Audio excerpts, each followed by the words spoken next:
speed that we have out there, and guys that are really competing for it. You know, Jatavius Harris is a guy that's already stood out that will be a really good special teams player for us. He's fast and he's tough and he's got great size. Quinn Head has done a really nice job on our special teams, and he's competing. LaMarquez Thomas showed last year that he can be a great player for us on that. So it's been good because they're competition, and we've been changing the depth according to how hard they go and how fast they play.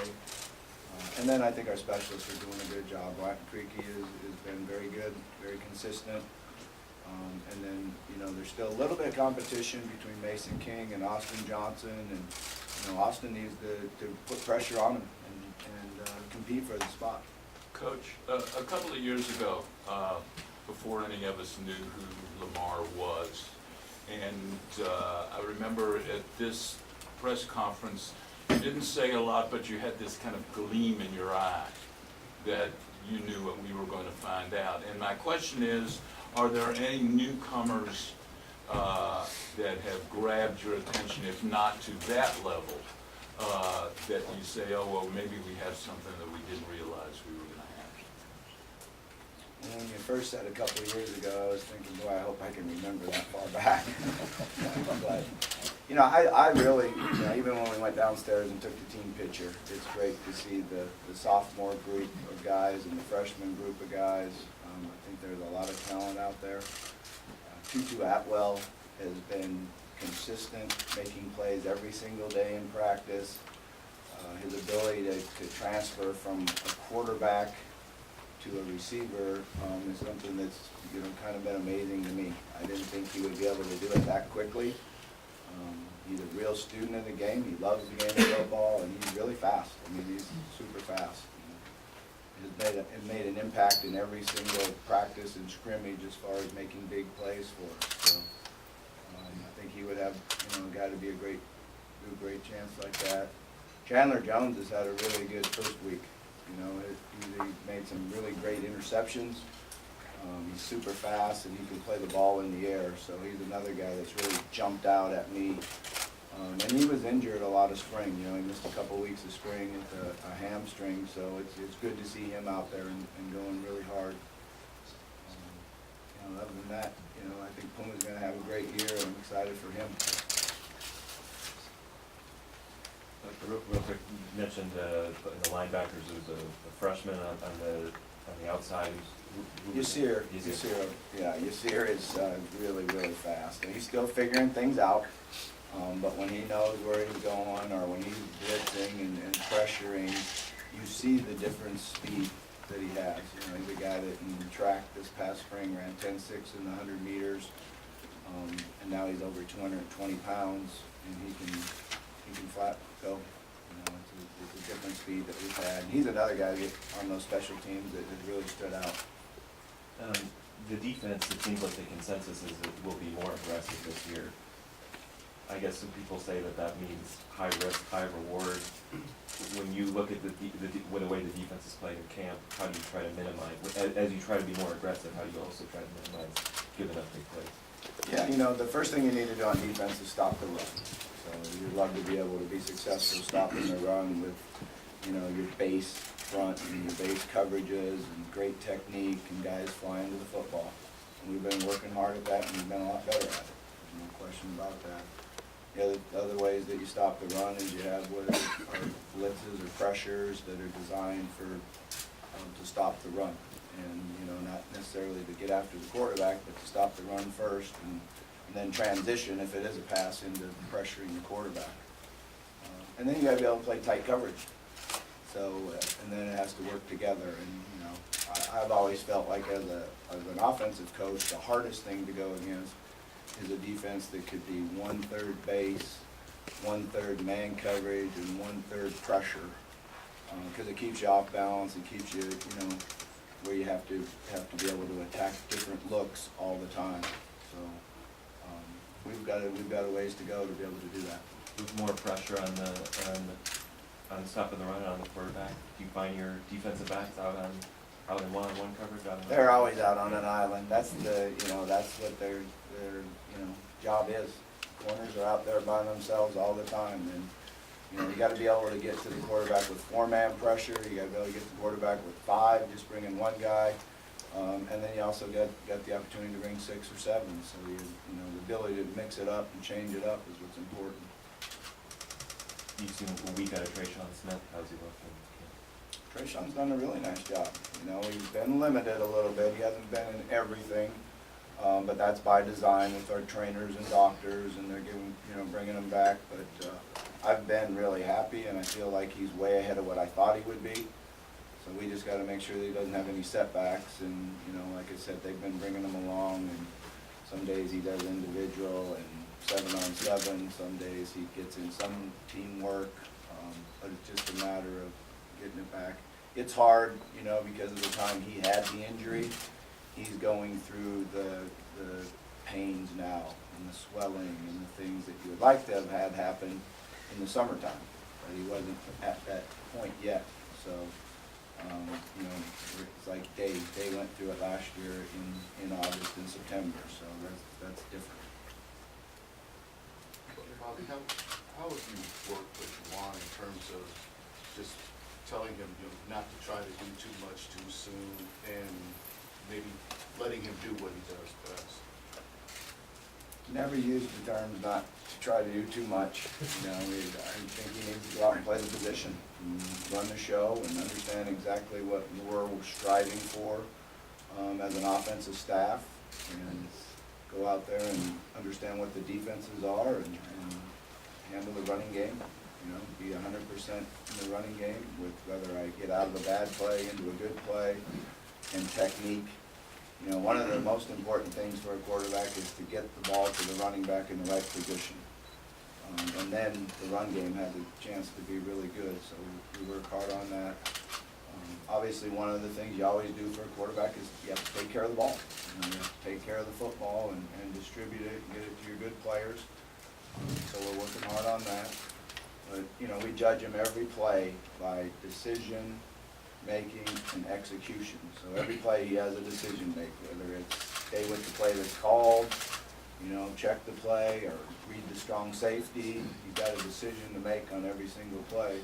And then you got to be able to execute it and be accurate with the throw, or get to the proper mesh point, carry out your fake.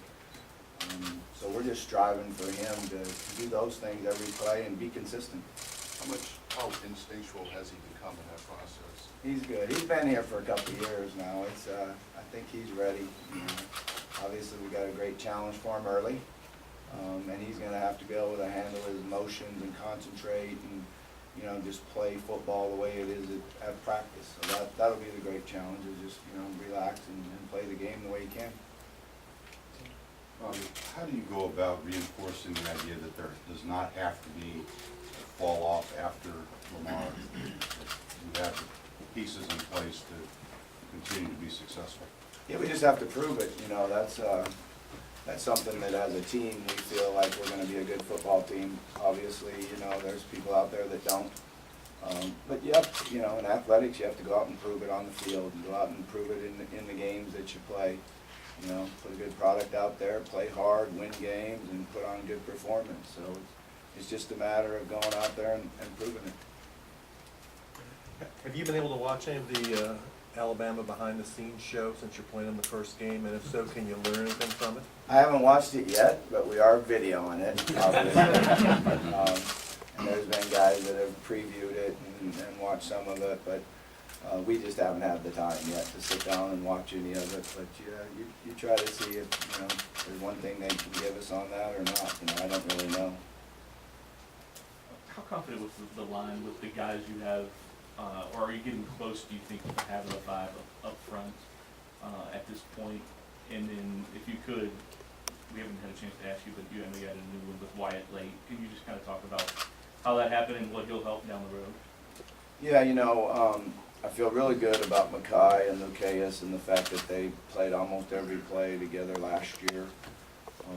Cole Bentley is a guy that's got tremendous ability. He's still playing both guard and center, so we're trying to see what the best combination is there. On the other side, Kenny Thomas has great experience and understands the game and knows what he needs to do. He has improved as far as his strength and flexibility, so that'll help him be a player. Linwood Foy has shown that he can play. You know, I looked back on it last year and watched all the video from him last year and thought, man, we should have him in there more, because he did a really good job when he was in the game. So, and then we got Caleb Chandler that has shown great improvement and doing a really nice job for us. And he's got position flexibility, so he can move around. Very, very athletic. He's probably as good an athlete as any of them out there. You got to get used to the footwork and doing things right. And then it was great to get him here on the transfer, and we recruited him hard when he was a junior. You know, he came over and spent a lot of time here with Coach Summers and our program, and he's had a couple basketball games with us. And you know, sometimes guys pick a place and then they get there and it's not for them. So we're just fortunate we had the ability to get him here. With Puma and Mackay and Dorian, you seem to have a lot of sophomores in key positions. What's been your experience in sophomores kind of transitioning into being starters and being a bigger key? Yeah, like I said, watching the guys when we lined up, they did it by year. So we had the seniors went first to line up, and there wasn't many of them. The junior class looked good when they walked out, but then I really liked what I saw from the sophomores and freshmen. So, you know, we are young. There's no question about that, but a little bit different in the Mackay and Puma, and the fact that Puma redshirted, has been here and understands how we operate and what our culture is, and now he needs to lead it that way. Mackay came right in as a freshman, and we threw him out there, and he started, you know, every game except for when he got injured. He's really a different person, player. You know, he's 6'8", 350 pounds, and he has 23% body fat. He's got great flexibility. I don't think he knows exactly how much talent he has. We're trying to get him to finish plays and go harder and, you know, really dominate. I think he's a player that really has the ability to dominate. Who was the other one? Dorian? Yeah, just Yeah, you sophomores know, in general. Dorian's really looked really good this first week. You know, I kind of felt like in spring that he was worrying too much about making calls and trying to, you know, do those things out on the field instead of just playing. You know, he was trying to tell everybody else what to do. Now that he had a summer in the defense to study it, go back through and watch all the spring video. Now he's still has to make the calls. I mean, that's his job. But he's getting lined up and playing football too. Where, you know, in the spring there were times he wasn't even properly aligned. So you got to call the defense, then do your job, and I've liked what I've seen the first week of him doing his job. Bobby, what's the determining factor for a quarterback in terms of how much freedom you give him at the line of scrimmage? I've always laughed on that one because I really think that he has the freedom to do exactly what we tell him to do. That's what I believe. Bobby, as you watch the new building go up, what are kind of the benefits day to day? I saw the thing the other day with the cold pool. Are you finding that, you know, it's maybe even better than you thought, or it's Yeah, pretty beneficial? it's an amazing facility, you know, the ability to teach in the meeting rooms that we have, in the team meeting room. We now have a meeting room for the entire defense, which is the old team meeting room. So our ability to teach and have the space and things that you need to do is awesome. The weight room's been great. You know, what we do some days in camp is the offense meets and the defense lifts, and the defense meets and the offense lifts after an hour.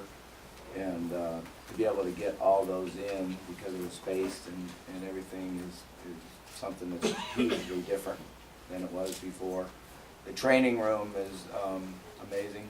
You know, they come in now. We used to bring the horse troughs out, and they would come in and ice down after practice in the horse troughs, and I would just like shake my head all the time. Now we got those great plunge pools, and they go right into the locker room. So the setup and design is very good. And then we also have another room of pools that are for, you know, rehab, an underground treadmill, and pools that we can make hot or cold. depending on, you know, when we use them. So it's been an amazing facility. We really haven't got into the players' lounge a whole lot yet, so in the process of that. But I think that'll be a place for the players that'll be good, because there's areas to study, areas to relax, and you know, whether you're relaxing and watching TV or your phone. I'm not sure they watch TV anymore. Like I walk in all the time to our young video guys that video the practices and do everything, all the breakups, and I walk back into their room all the time, and the 7 of them are sitting back there looking at their phone, not talking, not saying a word to each other. So it's a different world that we live in. But the facility is unbelievable. It's really nice. All the coaches' offices, I mean, it was really done right. All right, guys. Our assistant coach will be in the Thank back. you. You guys will be available for about 20 to 25 minutes. They have a meeting at 11:30, so we got to get them out of there by then.